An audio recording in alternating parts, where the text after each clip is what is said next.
Hi, this is Ray Bigger. I'm a keynote speaker at the Pacific Asia Travel Association and Workforce Development Agency of Singapore's Productivity Conference. I'll be highlighting some of the key aspects of raising productivity, collaboration and engagement. I hope you enjoy it.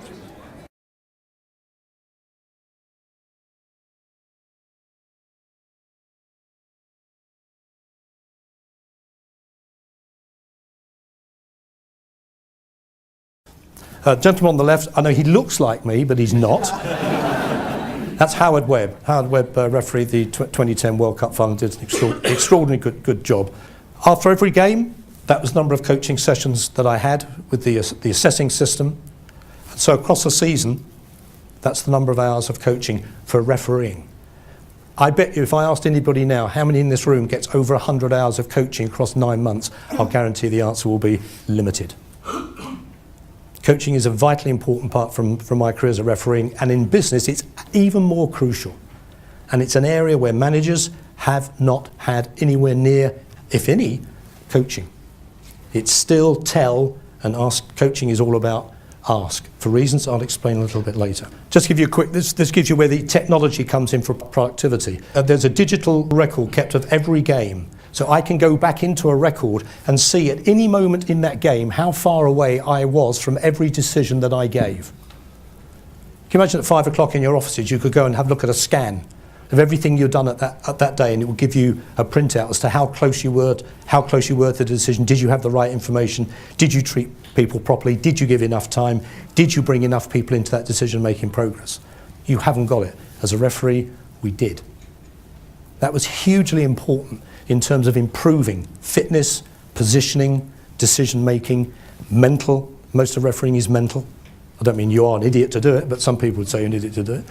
But it's a mental process. Walking out in front of 50,000 people, yep, it's a little bit different from walking out in front of 5.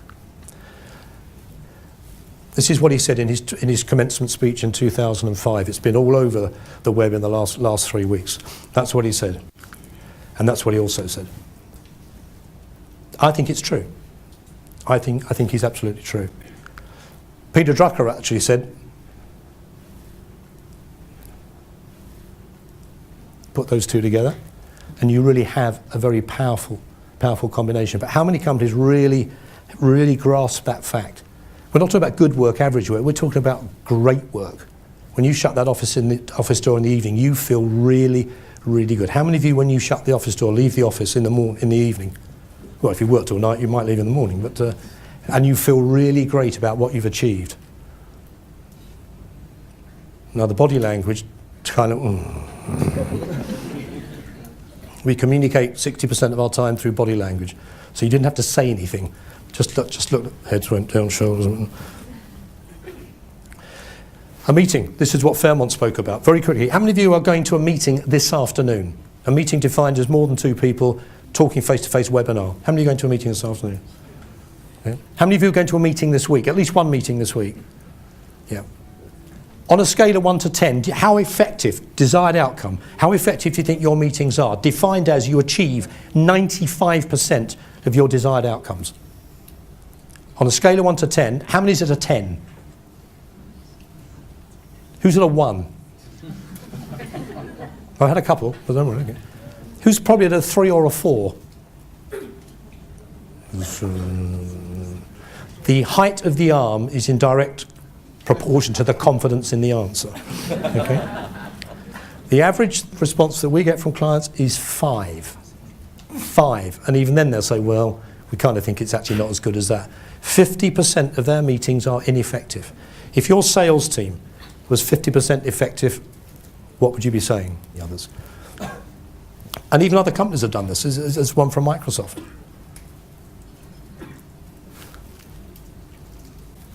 And we're talking about productivity here. That is a huge, phenomenal waste of time and money. Back to Google again. You know?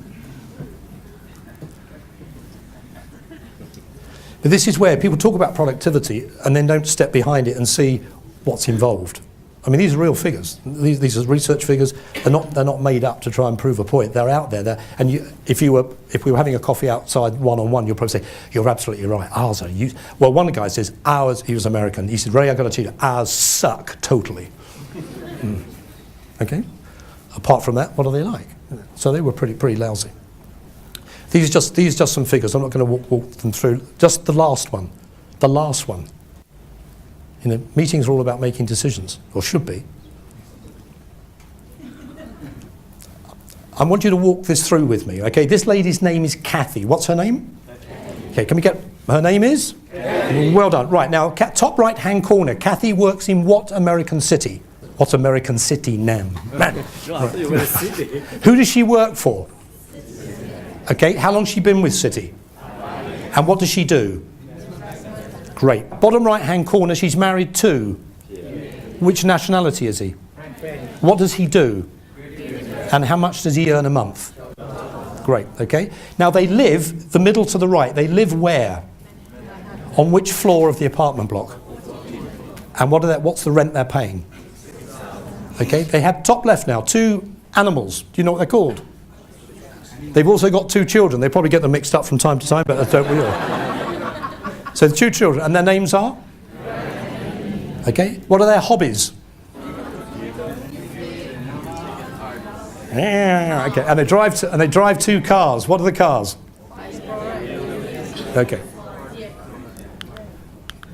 Right. Let's just come back. What's the lady's name? How old is she? Which city do her and her husband live in? Where does Kathy work? Or Boston, okay. They live, or rather Pierre is what as a job? And he earns how much a month? Okay, they've got 2 children. What are they called? Okay. What are the...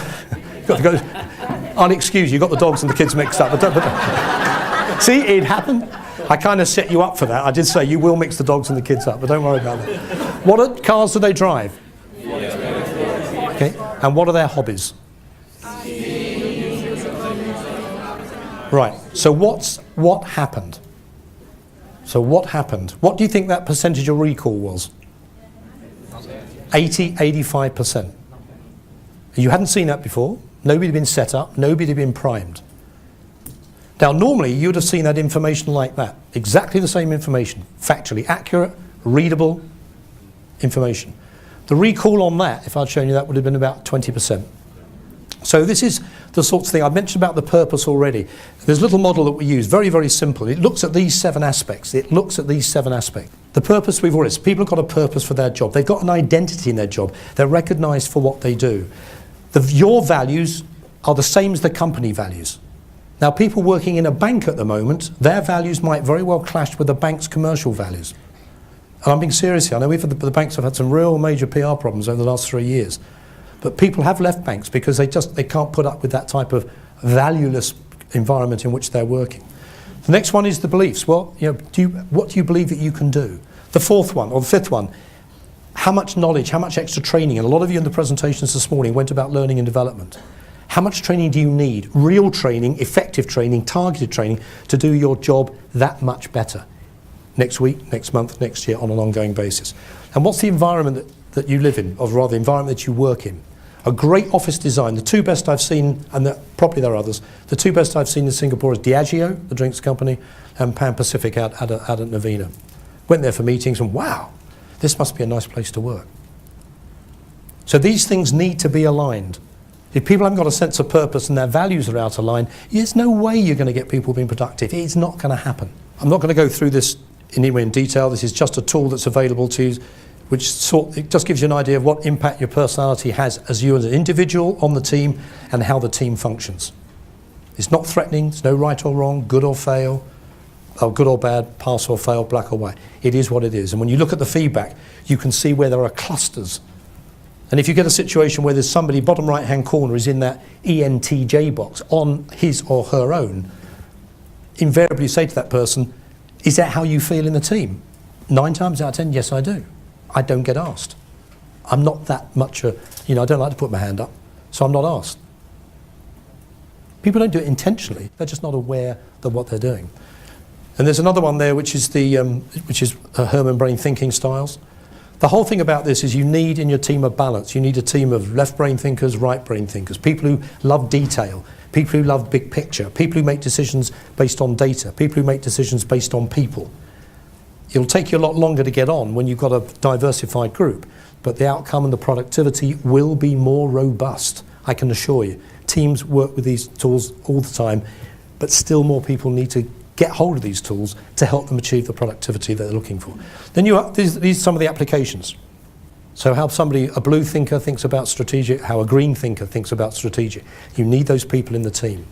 How many of you do presentations? Even if it's to 1 or 2 people or 2 or 20, how many actually do presentations quite regularly? Yeah, quite a few of you. Communication, big issue in companies, huge issue in companies for this particular reason. But there we are, hotel directors. Now the red is the people side. Hotel is a people business, and on this team, there weren't any. The top left-hand corner is data, numbers, structure, facts, figures.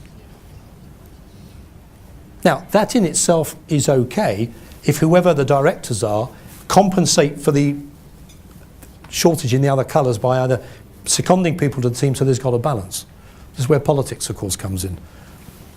Keep the free radicals away. Don't get anybody challenge my thinking. It happens. I've been in there. Hotel sales marketing, getting slightly better. But there you've got a disconnect between the hotel directors and the hotel directors of sales and marketing. This information is absolutely fundamentally helpful in order to build your team, develop your team, and help them with the productivity. Give them tasks that they love.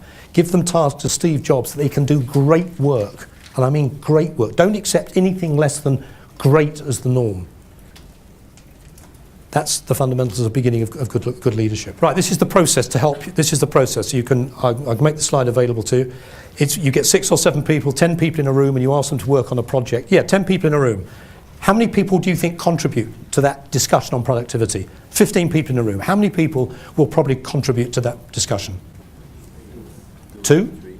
2 or 3? 4 if you are lucky. But what about the other 11? Could be a Filipino, could be Taiwanese, could be Singaporean, Malaysian. Bursting but not invited and don't feel they want to put their hand up. So what happens? They disengage because nobody's asking them. I'd give you some idea of productivity. We did the map. We put the map together, but how long do you think the thinking, discussion and agreement time took to get to that point? This was a group of, as a diversified group from all over Asia. I think there was a couple of Americans and Europeans in there as well. So how long do you think it took them to sit down, go through the mind-maxing process, look at all the projects, discuss, agree, blah, blah, until we came up with this? Any guesses? 2 days. As I say in good auctioneers, do I hear an increase on 2 days? A week. A week. Going once, going twice. 6 months. 6 months. Pessimism isn't your middle name, is it? It took just under an hour. Now that's productivity. People working in an environment where they were recognised, their input was appreciated, no idea got shot down, it went back and back. The final result, everybody was happy with. And I mean everybody. Not everybody's idea made it, because some ideas got built on and developed even further. Seeing is believing. That is productivity. You're right, probably other people said 3 months, 6 months, 3 weeks, because that's the way that people normally do it. Arguments ensue. Now that was a pharmaceutical company who developed a mind map to present to their doctors, who they actually go and talk to. That was the sales pitch on a mind map. Much better than a brochure, much better than a PowerPoint presentation, which may or may not be very good. How many have got rooms like that in your office? Or as we prefer to call it. Behind those panels on the right-hand side, the company had no idea there was windows. So a colleague of mine redesigned that. That's what it was. Which room would you rather be sitting in? No brainer. Productivity. How productive would people be in that room? Asleep by 10 o'clock, comatose by 11. And finally, which it comes back to about questions. Salespeople are notoriously bad at this. Notoriously bad. There was a research survey came out just last week from Forrester that said buyers said that 70% of salespeople they see do not add value to a sales presentation. 70% do not add value. Now Forrester is a well-respected, they've run this survey for a number of years. So what are salespeople doing when it comes to communication? The point is they're not asking the right question. Probably in meetings, management meetings, you're not asking the right questions. Maybe you haven't got the right people in the meeting to ask the questions, or maybe you're not allowing the right questions to be asked or you to be challenged. A little bit harder to be challenged out here, but it can work. So how many questions do you think a 5-year-old, 4-year-old asks a day? Why is the most popular one, of course? Well, it's roughly about that number, roughly, and it's probably higher. Then you go to school. So how many do you think an 8-year-old asks? Comes crashing down. Now the 40-year-old. Hold on to your trousers. Because we get into this frame of mind where possibly either through ignorance, arrogance or fear, I know or I don't want to know. So productivity, this is what it's really all about. And you might say, and there probably is other things attached to it. But it's a process, it's not an event.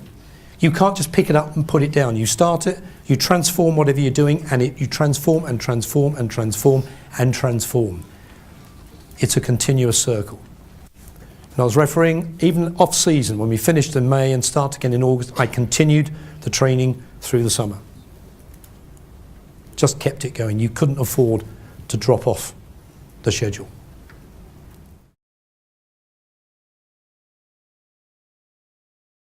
Okay, I guess every one of us have our own interpretation of what productivity is all about, and it is useful for someone to help us time and again to remind us to be very specific in exactly what we want to pursue when we talk about productivity. And I guess Ray's presentation brings all this into context so that we can, each one of us, when we go back to our own respective organizations, know exactly what to do, because it's not one size that fits all. You've got to know exactly what it means to your own organization, to your team, and to yourself. So extremely useful. The best part of it is, I think, the engagement. Ray talked about engagement as a necessary part of productivity and motivation, etc. And I found him to be a very engaging speaker on the topic, obviously a wealth of knowledge and well presented, clearly presented. And I think that's important. A lot of the things that he is selling, the messages, the stories that he's telling and selling, things that I strongly believe in myself, and it's nice to see them sort of nicely articulated as Ray's put it here today. Well, I think it's great because they brought some very valid points about productivity, about do it now.